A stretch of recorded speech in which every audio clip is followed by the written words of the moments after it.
name's Paul. I'm a wooden boat restoration specialist.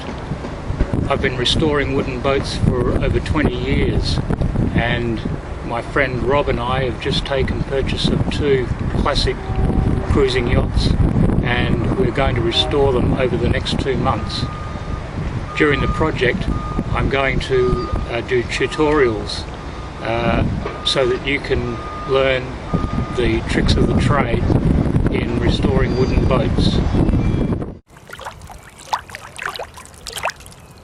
Really, the first thing you need to do when you want to purchase a wooden boat is inspect the hull. What you want to find is whether it has lead ballast or iron. You also want to have a good close look at the keel bolts inside. Make sure that they're in good condition. You also want to have a close look at all of the ribs.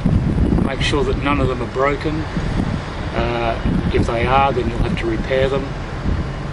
You want to especially check the tops of the ribs, because that's where the most damage will occur. You also want to have a good look at the planks.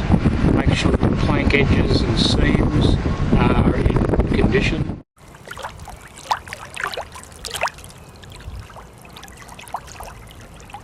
I hope over the next few weeks I'll be able to teach you all the tricks of the trade in how to restore a wooden boat to showboat standard.